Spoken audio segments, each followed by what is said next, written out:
All right, let's welcome back Anthony and CeeLo. And CeeLo, how much do you believe the Rangers are really peaking at the right time and getting better? Or is it simply just taking advantage of the home ice against a clearly sluggish Lightning team?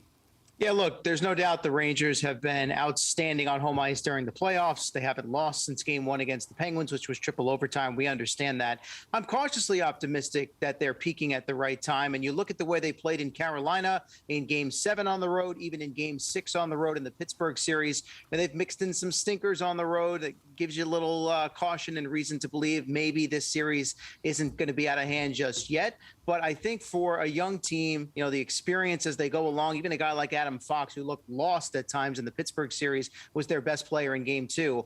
The experience for the young guys, the further and further they go, the more confidence that they build. I think you're seeing them, like Gerard Gallant said, playing their best hockey of the season at the right time.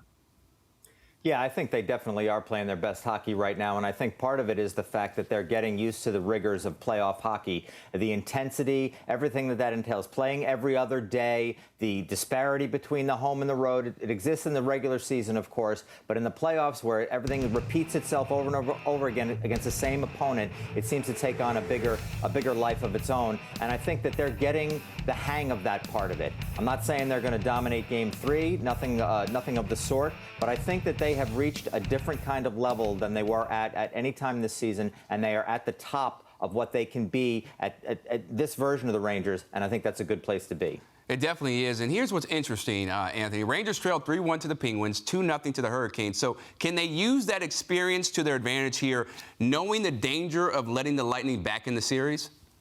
Yeah, I think they can, Chris. In fact, that was something that Adam Fox alluded to after Game 2. You know, he was asked about the feeling, and he said, you know, it's really exciting to be up 2-0 in this series, but we've been on the flip side of that, and so we know that that is a lesson to be learned right there. And look, I mean, I think they learned something in that Carolina series about home and road there, like we were saying, and the fact that they upped their performance in Game 7 there. They knew that they couldn't play tentatively and defensively on visiting ice, and they had to be as intense as they were and pressing, and they did do that. And I think that this is part of the maturation process we're seeing here. They're learning and they're getting better and better. Yeah, look, the fact that they just went through it and were the team that came back in that recent experience, I think is a good reminder.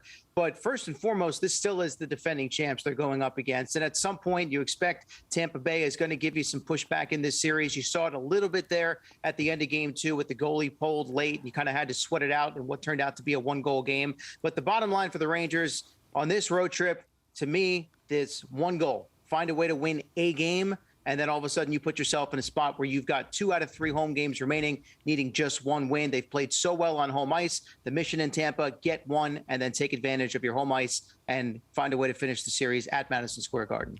And cannot wait to see how it all shakes out. Anthony McCarron, Chris Lopresti, thanks so much, guys.